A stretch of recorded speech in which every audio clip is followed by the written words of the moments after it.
What's up everyone, welcome back. Patrick here, and in this next example we're asked to use a tree diagram to find the number of different words that can be formed by using each letter in the words below, these two words, air and steel, exactly once. So starting with number one, what we can do, how many words can we form by rearranging these letters? We've got to show this in a tree diagram. So notice how the first letter can either be an A, an I, or an R, like that. And then what can the second letter be? Well, if we pick A, then the second letter can only be either an I or an R. If we pick I as the first letter, then it's only A or R. And then if we pick R as the first letter, then it's only A or I. That can be the second letter.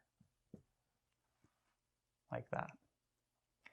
And then the third, let's give myself some room here. Actually, I don't need room because there's only one left, I just realized. So there's only one letter left for each of these. So notice AI, R, which would just be, this combination here would just be air again. Over here we would have AR and I. Over here we had IA, what's left is R. Some of these are not words, that's why I put words here in quotations. So it's more so the different combinations that these letters can take. So we got IA and R, then we have IR, what's left is A, then RA and I, and then RI, and then A, like that. And so how many different ways can it be done? Well, 6 different ways. 1, 2, 3, 4, 5, 6. You just count the n branches. So that's the answer for number 1. It's 6. Now with number 2, we have steel here. Because we're using each letter exactly once, this double E, we're only going to use once. So really, in this case, we're just going to be working with those 4 letters over here. So if we draw a diagram, a tree diagram for that, it's going to be a little larger here. So we'll have S, T, E, or L for the first letter.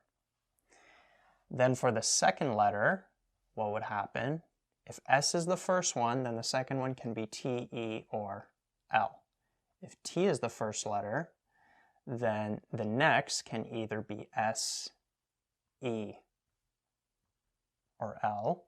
If E is the first letter, then the next can either be S, T, or L. And then if L is the first letter, then it's either S, T, and E, like that. Right, you see the pattern. And then over here, there's only going to be, since there's just 4 letters in general, over here there's only going to be, for each of these branches, 2 options. There's going to be 2 letters left for each of these. Right, so should have maybe drew this a little bigger, but hopefully you get what's happening here. So if we pick S and T for the first and second letter, respectively, then the third letter can either be an E or an L. If we pick S and E, then the third letter can either be a T or an L. Or if we pick S and L, then it could be over here T and E for the third letter. Hopefully you're seeing the pattern by this point. And then continuing that pattern and then filling out the rest of the branches. This is all here, even though maybe it's not all in line, but this, all of these here, it's the third letter. So we got the first letter, second letter, and then all of these are the third letter. And remember, there's 4 letters overall. So then for each of these, there's only going to be one option left. So we have S, T, E. What's left? L over here. STL, what's left is an E. Or if we have SET, then what's left here is an L. So basically you just go through the branches and then whatever letter is left, you fill it in.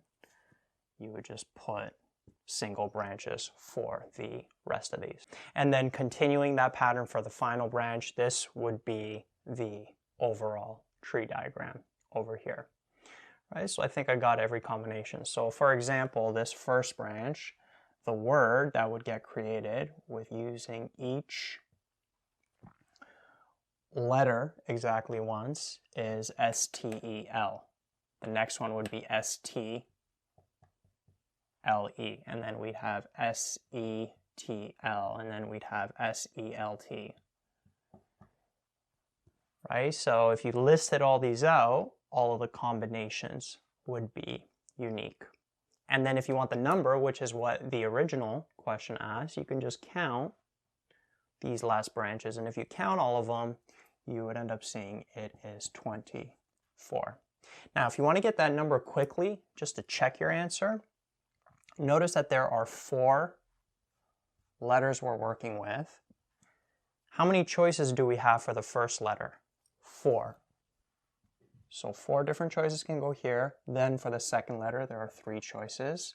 For the third letter, there will be 2 choices. And then there will be only 1 choice left. And then what you can do is you can multiply these numbers. 4 times 3 times 2 times 1 gives us 24. So that's another quick way you can get the number to check it.